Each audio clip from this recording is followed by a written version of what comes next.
Why do 100% of trailblazers have stories worth sharing? Dive into the lives of women who redefine success and empowerment. Women Like Me. Stories in Business, the podcast that brings you up close with women from every corner of the earth.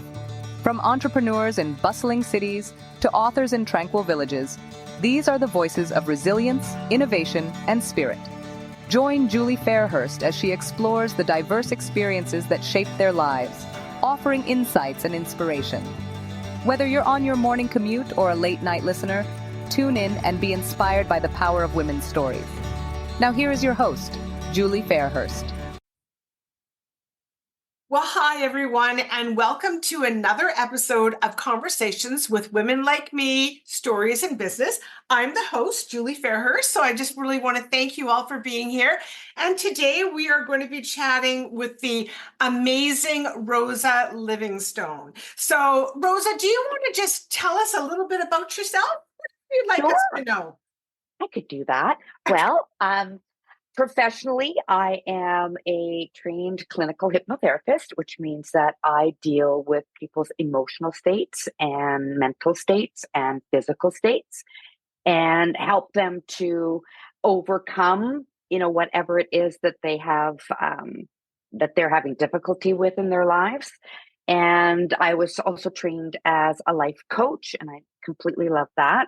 I've been doing that for about 17 years now. I can't believe how quickly time just flies. Yeah. And so I'm kind of moving more into working specifically with women and women issues, because I really believe that this is the time where we are wanting to break our, the ceiling that society has set for us, but also our personal ceiling on what we can achieve in our lives. So that has been my passion over the last couple of years, but certainly now that COVID's ended and we're back to kicking into our stride, that's where I'm putting my energy into now. Excellent. And personally, I'm a mom. I have 2 sons. I love them. And I have a wonderful, supportive husband who is the president of my fan club, and doing a lot of traveling and just really enjoying this phase in my life. Oh, good for you. That's awesome. So Yeah. what did you, just my own curiosity. So what did you do during COVID? Were you able to deal with people like on a Zoom call like this? Like, can you do hypnotherapy over like a Zoom call? Absolutely. Yes, my office, as you use behind me, I Yeah. had to shut everything down, as everyone else did, that you couldn't have people coming into your home. So I transitioned to Zoom, which many years ago I used to use Skype. Anybody remember Skype? Oh, And you know what? It's the same, because when I'm working with someone and I'm helping them to go into themselves and access their subconscious mind, they're just basically listening to my voice, and they're following my instructions, and I just help them to go into this natural state where we can work. So as long as I can see them sort of from the waist up, yeah.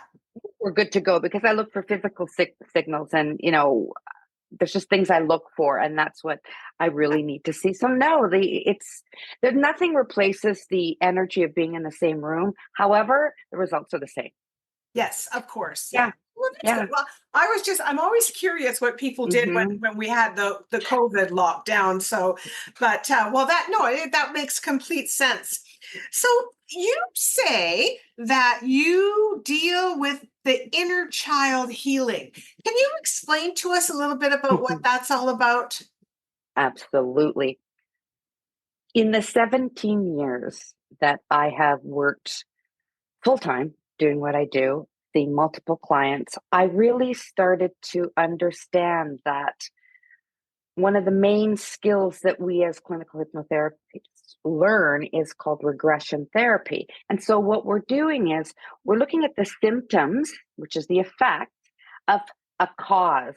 And the cause, we always landed at the initial event. What was it that caused this feeling to erupt? And then eventually it can also cause physical symptoms. And we were going to that first 5 years.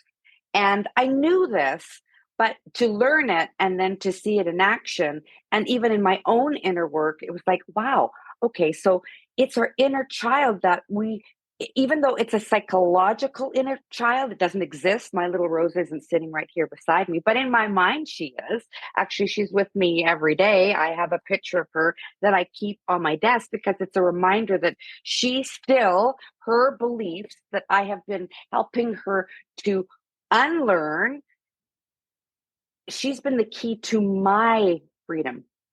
And so it's the inner child that is still protected subconsciously that is the key to our healing.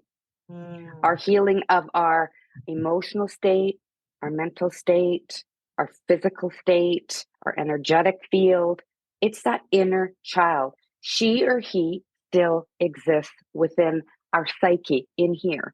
Right. And so I've just found that she's so important in, with not just in my practice, but even with friends. They'll come and they'll unload, and I'll go, okay, so, have you talked to your inner child lately? And they go, what? My inner child? I'm going, yes, there is a little you that formed all of your belief. She was the first. Mm-hmm. And she is still very much active within your subconscious, which is 95% of your mind. Think about that. 95% of your mind is this emotional mind, is this imaginative mind, is this mind that forgets nothing, zero. It's all encoded there.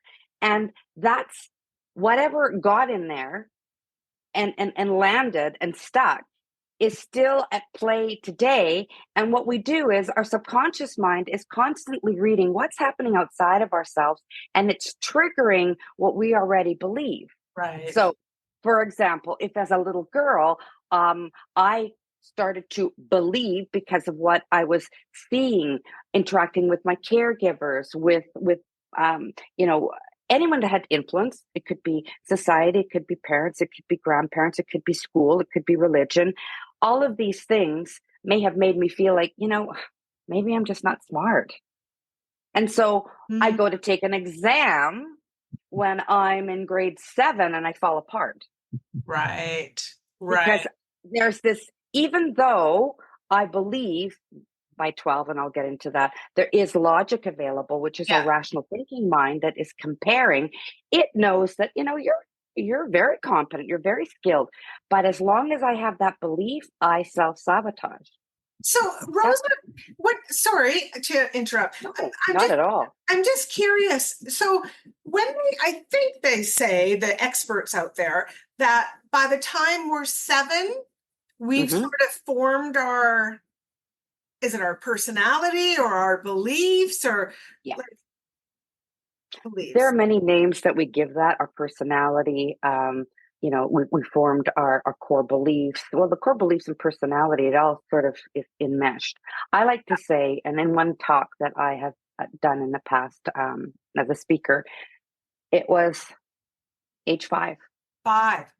By age 5, we have formed our basic core beliefs. These beliefs are shaped by our experiences, our interactions with these people that have importance to us, like our caregivers, for example, and the messages from those people around us and closest to us. So by the time you are 5, you already have a blueprint of expectations. What does that mean? It means that if I have come to believe that I'm not smart, that I'm not lovable, that I don't do anything right, that I'm ugly, that I'm too skinny, that I'm too fat, then that is what I look at in the world, and I expect to be interacted with and treated in a certain way based on how I believe about myself. So if I don't believe I'm lovable, and it happens in the first 5 years, then I'm going to have relationship problems because I don't go for what I think I deserve. Right. I go for what I feel I deserve. And so then the person that, we'll just say woman, because yes, please. What we're talking about right now. So the woman that you might be dealing with, they may even be unaware of what exactly is the problem. but they just feel there's a problem, or they know there's a Right. problem because they have a pattern of problems. So, Exactly. so how do they then, so through hypnosis, how do they then come to realize what their problem is? How do you help them with that? Well, let's go back to the subconscious mind and really understanding what it is. It's our imagination mind, it's our emotional memory mind, and it stores all of our experiences. But it's not a thought so much as it's the feeling. The feelings are kept inside of us. Something made us feel good, something made us feel not good. Yeah, Okay. yeah. So, what we do is, or what I do is, we talk about the issue. For instance, I'll give you a really good example. I was dealing with a very high powered executive woman here in Vancouver. This was a number of years ago, and everything in her life professionally was going according to plan. She was not afraid of speaking in public. She would, most of the people at her level were men.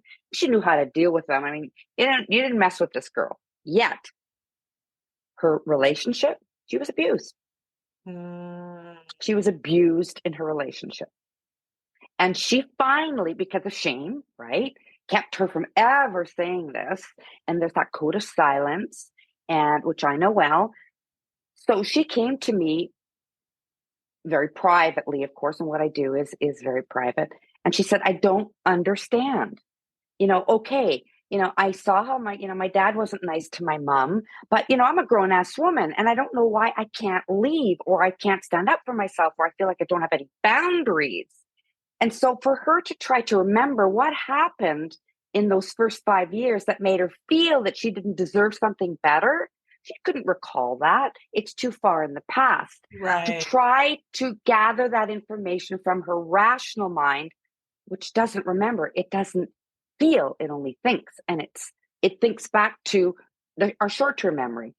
So in helping her, I said, how does this make you feel? She said, I feel shame. Okay. Mm, And so we worked on the feeling. We took the feeling she feels today, ramped it up, and I help a person do this. This is not easy stuff, it's emotional stuff. And yes. we use that feeling of shame today as a jumping off point to go back. And I keep helping her go back further. Like she might land in when she was 12, and some boy, tried to kiss her, and her friends saw it. And then they were all making fun of her that she was Uh, now a slut. Okay. Shame. oh, But I know it's not at 12. That might have been a subsequent event that really compounded that shame. But we yeah. got to go back. Where is the begin? When did you first feel shame? Mm, And we went back to 3. Yeah, 3 years old. The event was that she had, been playing. She could hear her mother and father. They were arguing, and dad at that point, and she was 3. So 3, you're developing cognitively. You still don't have any logical influences, but you know how it makes you feel. yes. She was feeling all of this shame and guilt because dad was accusing mom of being unfaithful. And she heard this. But did she know what unfaithful was? No, No. right. But she then saw how her mother reacted. And what she saw was mom pleading, mom being, submissive, mom doing all this stuff. So what she learned is, okay, in a relationship, I have to be the one that makes it work. I Mhm. have to be the one that smooths things over. And I can't do anything wrong. I have to be perfect in my relationship. And of course, no matter what she did, she's never going to be perfect. No. And she did attract a man who challenged her truthfulness. Like if she was at a meeting and it was late, or she had to meet a client, he would always go, no, where were you? What were you doing? And so she Uh, felt that she had no voice because she saw what happened between her parents. right. Little. It's Yeah. so, but it was there. I Yes. mean, do you see that memory in Technicolor? For some people, they do. For others, it's impressions. And we work through that. I help them to bring up the feeling, to paint the picture so that she can then work through and rescue her inner child and go, hey, honey, What you didn't understand was this had nothing to do with you. Right. This was between mom and dad. You're Yeah. allowed to form relationships that feel good to you. And so you rescue the child from that thought process. And then as you work through it, you integrate it. You can't change the content of what happened, but you can change the context, if that makes sense. Ah, So, yes, it does. yeah, you can't, because the mind remembers it as it is. Right. And if I try to say, oh, no, that didn't really happen, no, then it locks down. So we change the context of it. And then the logic, I can bring in the rational mind and go, okay, you're the adult now. Do you understand why you feel the way you do today? It came from this little girl who misunderstood the cues that were going on due to the words that she heard, but more so it was the tone of voice and the physical manifestation she was seeing. So body language, that wasn't about you, honey. That's how we start to shift. Yeah. And she must have then, for any little child dealing with that, so she would have not only, she probably was fearful hearing all of that. So she grows up to be an adult. And even though she's tough out here, when she goes home into that relationship, she turns into her mom. Yes. Yes. That's exactly what happens. And we don't understand that rationally because we feel, I'm a logical being and that, I can solve all my problems. Yeah. And B, I can't remember what happened in the past. It's gone. Right. But it's not. Right. It's not. So in those first 5 years, everything that you're going through, we like to say, well, this is scientifically proven, we're in what's called a theta brainwave state. And theta is a very, it's a slow state of mind. It's where we imagine, it's where we play. It's the state we get to when I'm working with clients.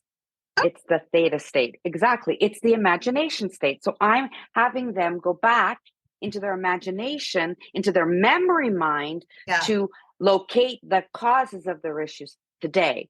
So that is key. So in that state, the theta mind state, we are sponges. You know how we say kids are sponges? Yeah. We are. Yeah. Why? Because there's no filter. We haven't even developed our logical factor that compares. Okay? Yes. It compares to what we already know. Yeah. We haven't developed that. Doesn't start to show up between 8 and 12. Wow. Yeah. Okay. So we're starting to be able to problem solve when we're in that age. But up until that point, it's all experiential. It's all about what you feel. It's all about what you interpret. Wow. Now, doesn't make it true. Right. But it becomes true to you. Right, right. I always say to my kids and some other people, oh, well, when I was a kid or when this happened, and I would just always say, you know what, perception is not always reality. No, perception is what we put together this picture of what we believe is the truth. Yes. But it's not fact. It's not fact. No. And we can give ourselves the facts all day long. Yeah. But as long as the subconscious mind holds a differing belief from what we logically think is rational, it will not change. We have to change the subconscious part, that 95%. We got to get in there. Yeah. And then the logic, which is 5%, they will be in what we call harmony or congruency. We're out of whack. Yeah. We're out of whack. Yeah. And probably everybody is to some point, because there's just no way that as a child you're going to perceive, you're going to perceive things how you see them, but and again, they're not always what reality meant, and so you just mess. We all have this. Yeah. I've always said what I do.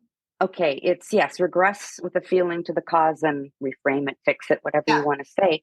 But I've always known and understood through my training and psych courses before I took my training is that everything that we experienced in those first formative years impacts the one most important thing that we need as human beings to feel like we belong, like there's a place for us in this big wide world. That is our self-esteem. Mm-hmm. Everyone has a self-esteem / self-worth issue. Doesn't matter who you are. Yeah. We all have that to some degree. Yeah. And this is why it manifests as perfectionism, Right. people that have to be perfect, because if I'm perfect, then I will be worthy of that one thing that we needed as children, that we came into this world as a birthright, and that is love and safety. Yeah. Yeah. Well, what do you do then? So when someone realizes that they've got an issue that stems from inner child workings, so how do we heal that inner child? Like, we can't No, stick a Band-Aid on them because they're inside. no, What do we no. do? What do we do to heal? We have to stay connected to her. Whether you're in a formal session in my office or you're at home, you need to continuously work with her. Let her know that you are there for her. One of the most impactful things I say when I'm working with someone in this open mind state, subconscious state, is you are not alone. I've come all the way back here as your adult self to let you know that you are not alone. I have your back. I've always had your back, but I just didn't know how much you needed me. Oh, yeah. Yeah. So it is a process of, anytime you close your eyes, Julie, anytime that you go inward and you imagine that little girl, and I have clients go find a picture of yourself somewhere between the age of 2 and 5. And you put that picture somewhere where you can see it every single day. And reproduce it. Put one up in your bathroom, put one before, at your bedside table, keep one in your office. That is your continuous reminder that she is the most important person in your life. When we say you are the most important person in your life, no matter how much you're loved, no matter how much your partner is there for you, you are the most important person in your circle. Yeah. And if I take that further, your inner child is the most important person to you. Wow. So it's a matter of meditating. It's a matter of creative visualization. Anytime you close your eyes and you imagine her, your subconscious mind cannot tell the difference between what's real and what's imagined. Right. So if you imagine it, it's real. And so it's all, you're sending a message to the subconscious mind is saying, hey, you can trust me, Rosa, to look after my little girl and to help her change the way she feels about herself. Now, does this happen overnight, Julie? No. Just like with children, you don't bullshit them. Right. Okay. So when I'm working with a client who meets their inner child for the first time, I'm not going to say to her, oh, now love her up and give her a big hug. Maybe she's not ready for that. Right. Maybe the adult isn't quite ready for the child. And I've seen this over and over again. Or now that they understand and they're feeling that, okay, this inner child is the cause of my problem, then they resent the child. Or they don't believe what the child's saying because they go, well, I don't remember that, but you're showing it to me. And that's when I know that the client is not fully vested in opening up to this concept. And it takes time. Right. Do I get there with them? Absolutely. However, it's do your homework. So imagine that you see them. Ask her how she's feeling. When you wake up in the morning, just be there and go, hi, honey, what do you want to do today? If we can't play at this moment, or I have to go to work, when do you want to play and what do you want to do while you're playing? Okay. Yeah. When she will send, and it's an interaction between the two. It's again, so I know it's hard for some people who've never experienced it to really understand this because it's so experiential, is that when you are with your inner child, you're remembering what it was like to be open and curious and loving and playful. And we have forgotten that part because we've gotten so much into our logic that we feel, well, we can't be playful, or we can't be fun, or have too much fun. Yes. And there's a balance, but you teach the child the balance. But it's an everyday thing. I've gotten back to doing it. I got a little away from it, but even last night, I know that I know when she needs me. And I was lying in bed, and I just imagine she spooned against me. Oh, And I just hug her and I say, "You're safe, honey. I got you." And this is while we're still doing the inner work. I'm constantly letting her know. And I had this conversation with a former client who's now a very good friend, and we still do work together. She goes, "I didn't realize how much the inner child was important. Now when I'm not feeling right, I'll stop and I'll close my eyes and I'll sit there on my couch and I'll go, 'What do you need? What's going on?' She will tell you, either in words or in sensations, as in feelings. She will tell you. Yeah. She will tell you. Yeah. So you're, Go ahead. go ahead. Well, I was just saying, this is what you shift. It's I can see how for some people it would be very fearful to go back there. No one wants to go where it hurts.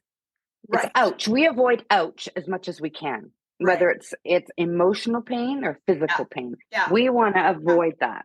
Yeah. And yet, one of my favorite things that I have and I use with clients is, how does that make you feel? Have you had enough of that? Yeah. Have you had enough of suppressing your feelings? Yeah. Suppressing, your emotions, because you know what? Your subconscious mind stores the memory and the feelings get locked in our body. So do you want to keep carrying that pain around?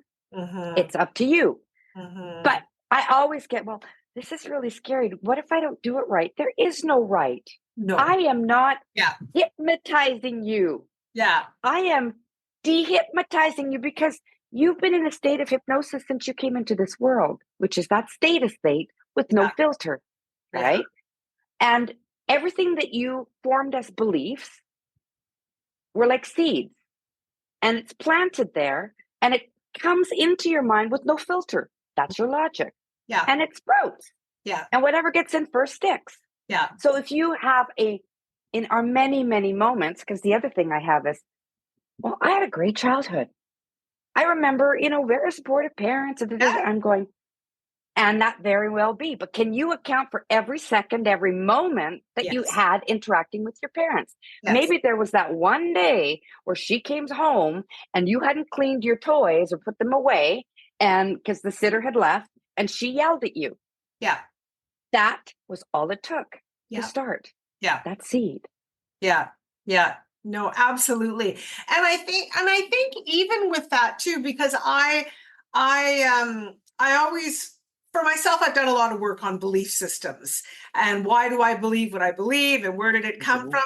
And so often it's so important to examine that, because where does it come from? Well, more often than not, it comes from your parents. It comes from who raised you. It comes from your grandparents, your great grandparents, and the generations have just been passing down that belief system. That, I'll tell you something really quickly. This is how it works. So my husband's family, Greek. Lots and lots of Greeks in the family. We decide to do the 23andMe. There's not a Greek, nothing in his body. There's no Greek. And so then he goes to his grandmother. She's passed away now, and says, "Grandma, like I thought we were all Greek. Like all my life, I've been told I'm Greek, and like there's no Greek DNA in me at all." And she goes, "Well, we kind of, but a little bit of Italian. Well, we kind of lived on the border of Greece and Italian, but it was just, that's what they said. But they're not Greek, but they almost thought they were Greek." I think that's hysterical, but it is, it's like that first seed that gets in, it sticks. It's like, okay, I'm 4 and I'm starting to learn shapes, and my mother shows me, I don't have anything. Okay. She shows me a circle Yeah. A circle. But she calls it a square. Do I know any different? No. What gets in first sticks. So every time I see a circle, I think it's a square. Right. A square, she says, is a circle. Yeah. Yeah. So I got that all mixed up. Now I go to kindergarten, and my teacher is we're doing shapes, and she Yeah. points out to a circle and says, "This is a circle." No, it's not. No, that's a square. She goes, "No, this is a square." Yeah. No, that's a circle. It's what gets in first sticks, and it has to be undone. So that's sort of Right. what I'm doing. Yeah. Undoing Yeah. what they Yeah. thought was the truth Yeah. or what was the reality. Yeah. And we will Yeah. fight that until we have proof otherwise. Right. Right. Wow. Well, that's Well, interesting. and it makes complete logical sense. What you're saying is that we do carry these things from children into our adult lives, and Mhm. it's sad because a lot of, maybe we were told we're stupid, maybe we were told we're dumb, maybe we were told whatever we were told, and we take that to heart. And we grow up Mhm. thinking that. And so Mhm. now we're Mhm. not living our best life. We're not living our fullest life No, no. in a million different ways. And it doesn't, Julie, also have to be negative things. We can say something that is perceived as negative, which actually came out sounding positive. For example, if you were told as a child, you get your report card, and mom takes a look at it or dad takes a look at it and says, "Oh, okay, you got C's. You know what, honey? You could do better. You could do better." Okay, you can do better sounds very positive. What's the child learning? I wasn't good enough in the first Right. place. Right. Now I have to do better, which means I'm not good. So I'm missing something. I'm broken. I'm defective. I don't have the skill, or I'm just not good enough. Yeah. So if I do better, even though mom said, "That's good," smile on her face, the child is going, "If I do better, mom she'll love me more." So it becomes this competition with the self to Yeah. always do better. It's like people pleasers. Which would be exhausting as an adult. Yeah, Yeah. it is exhausting. It would It's be, exhausting. It's yes. exhausting. And Yeah. it shows up in your professional life. It shows up in your personal life. Relationships that, where, one, and I always say like attracts like. We attract on both of our strengths, but our weaknesses. And I always say that whoever has an impact on us negatively or positively was a really good teacher, because I look at the world as a school or classroom versus my prison, because there was a time I thought it was my prison. I was limited to what I thought I was worth. There's that blueprint. And Yeah. it took years of dismantling that, reframing that, the context of it, for me to realize that no, I deserve so much more.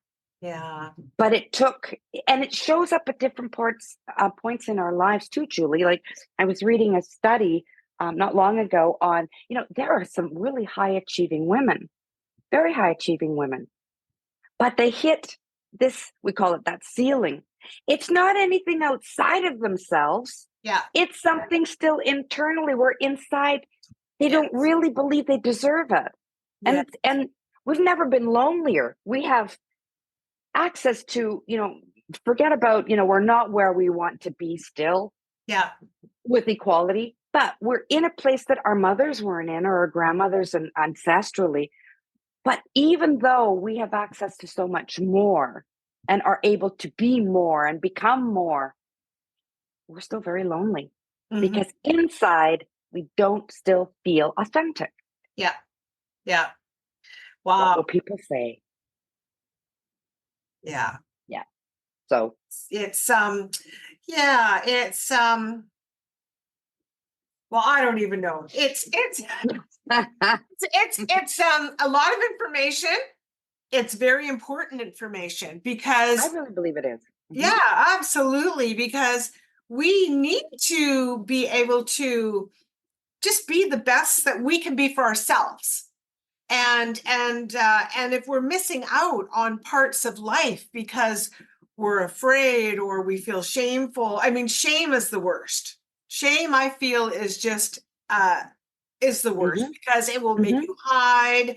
It will do all sorts of things to you. And so shame is so important to get over the shame. But with that, as you were talking about that healing and cuddling, you have to think back, like, what would that little girl have needed at that time? Exactly.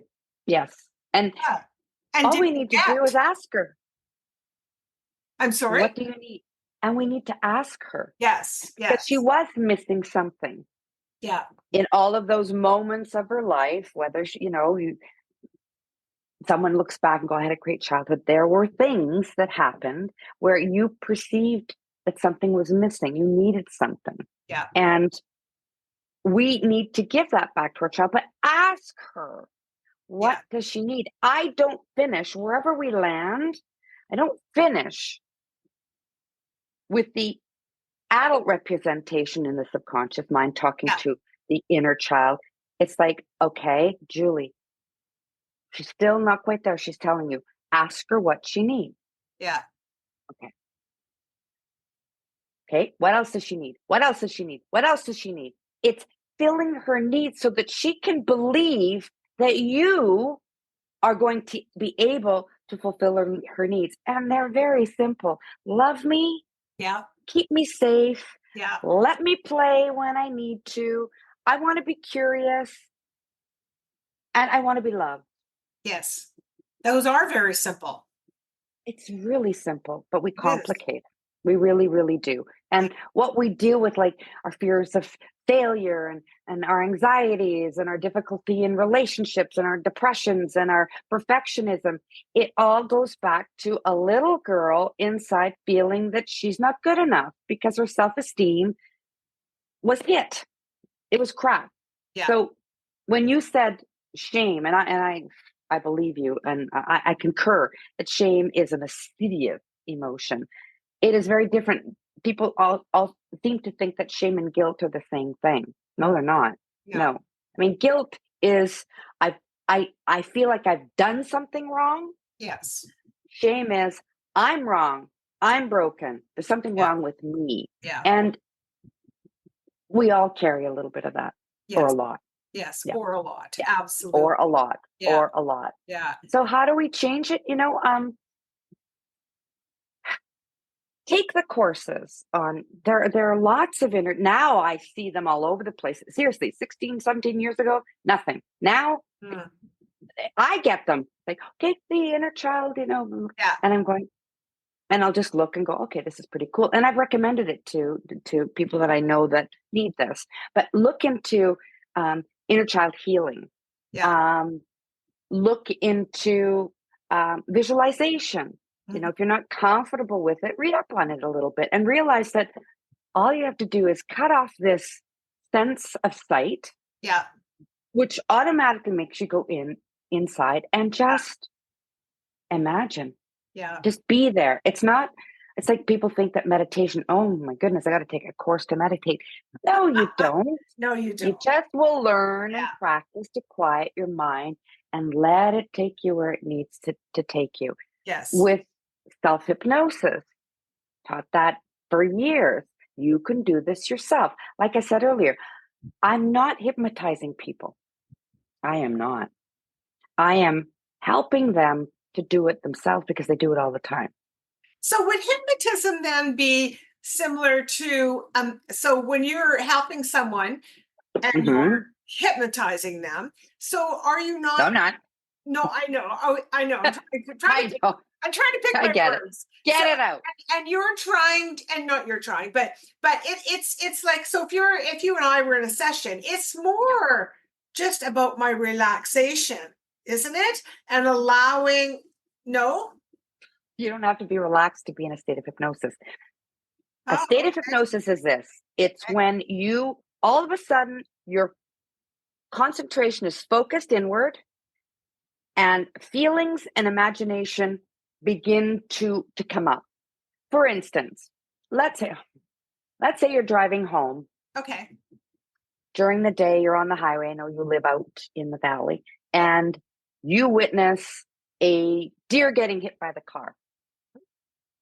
And you get out of the car. In that moment, you might not be thinking rationally. You might be just going, I'm going to cross that highway and I'm going to see if this animal is okay. Yeah. Your logic just Right. got suspended, and you're coming from emotion and you're very focused. Okay. Another, what we call a natural state of hypnosis, is anytime there is emotion, focus, concentration, and an authoritative figure. When we were kids, we had teachers, parents, Yes. priests, reverends, doctors. Yeah. We're still influenced today. Okay. The minute I have fear, anxiety, and I gauge this person as an authority, Yeah. and she's called me in to get my test results, I'm already nervous. I'm so focused. I'm not thinking about what I'm making for dinner. I'm thinking about what is she going to say? Yeah. I'm in a state of hypnosis. Oh. So when we are in that focused, concentrated state where we're accessing our imagination and there's emotion, we're very suggestible. Well, I'm So we're wrong. not really. Again, I didn't know what it was until I was doing this Yes. when I was taking my training and going, Yes. I thought it was something that I had to induce. No, even though we use that word, we do inductions. It's just to get you into your mind on demand, because you do it all the time. You're watching TV and you're swearing at the television because Yes. the person is doing whatever. Are you in your logical mind? No. Is that real, what you're watching on TV? Right. No, but you're so focused and you are in that subconscious mind state, that emotional state, which can't tell the difference between what's real or imagined. Right. So you're yelling at it. Or Yeah. you're watching this movie. I did it the other night. I happen to want to see, and I haven't seen it in ages, An Officer and a Gentleman. At the end, I'm bawling. There's more snot and tears than first day of kindergarten. And I know it's just like it's provoked my emotional state. I know that's not real. I know it's Deborah Winger. I know it's Richard Gere, but I was so invested. So I'm not teaching you to be hypnotized. Yeah. I'm just asking you to do what you know how to do on demand. Yes. Like, let's do it now. Got it. Oh, well, thank you so much.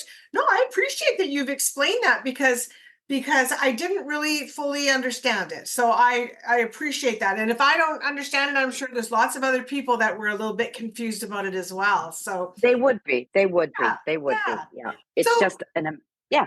So I just gonna say, so Rosa, what would you advise people to do? So if they're having some life issues, repetitive life issues, what would you do you advise people out there to do? Like, is there a step first, or like what do you tell people to do or Well, suggest?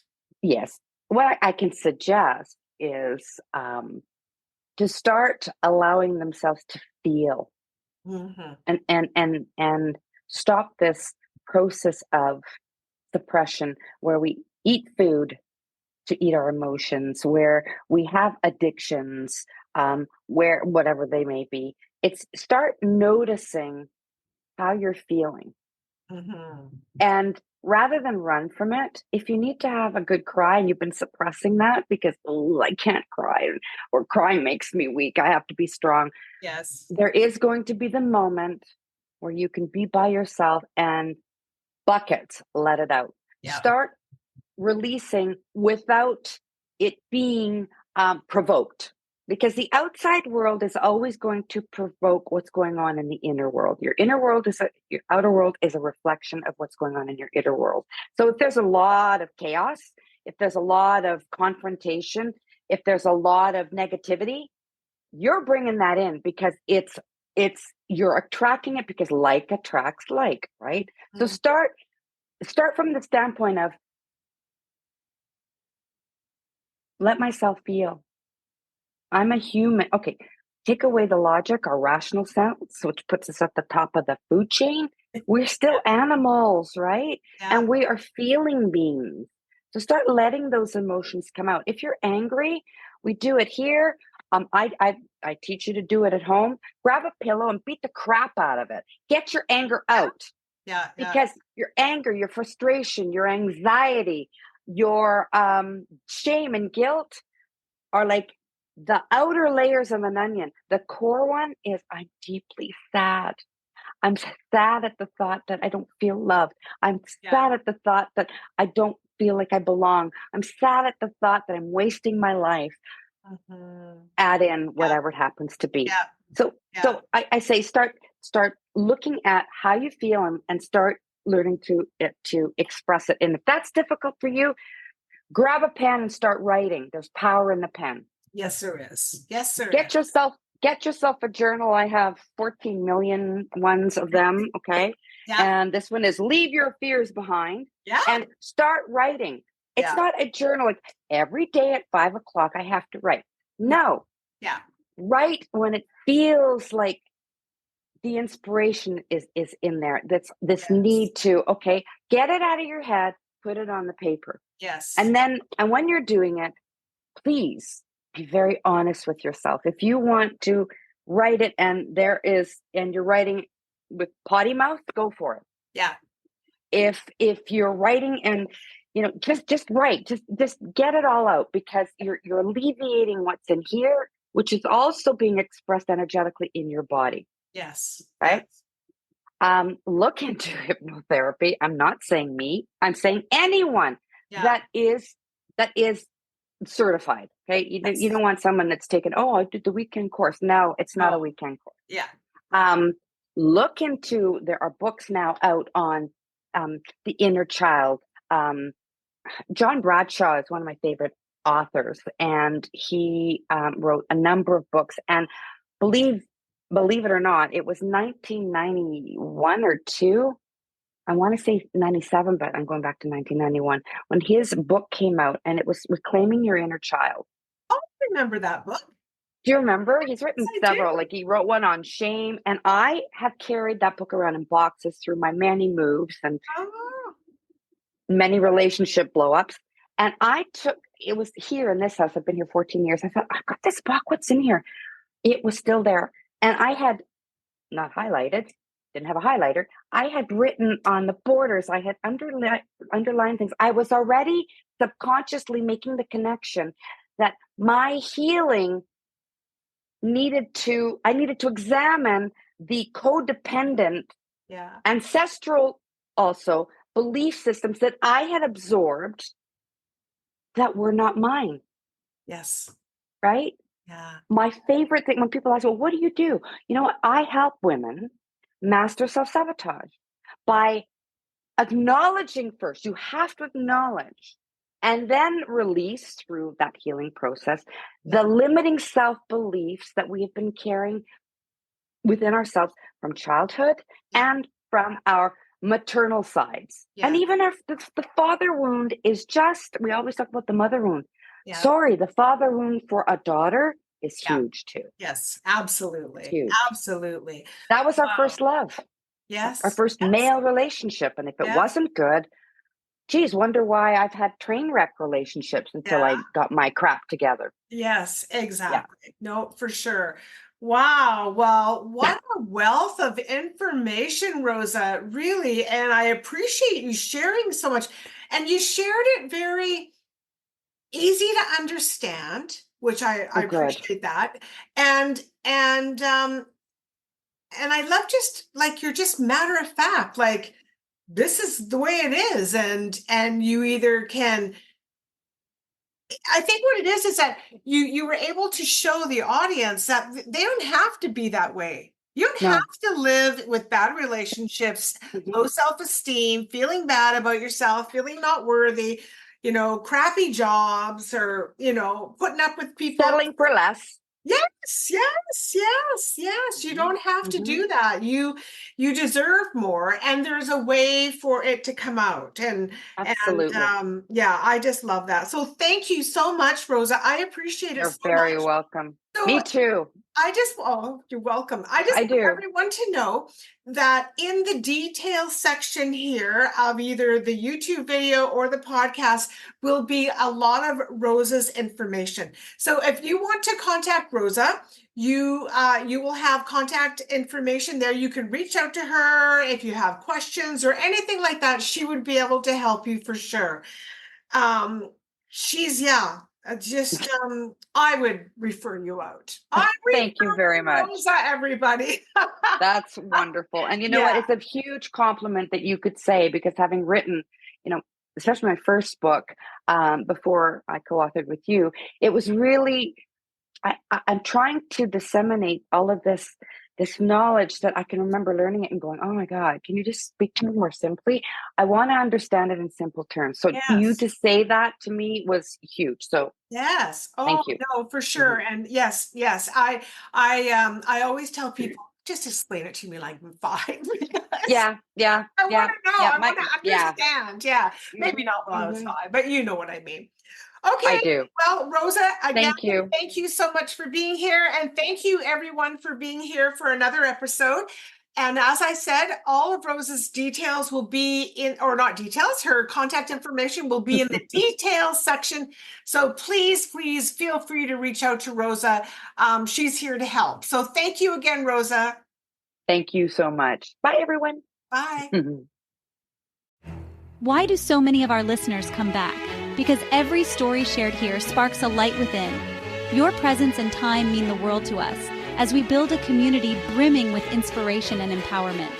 Each episode, we dive into stories that resonate, celebrate achievements, and tackle challenges, all while fostering a supportive network.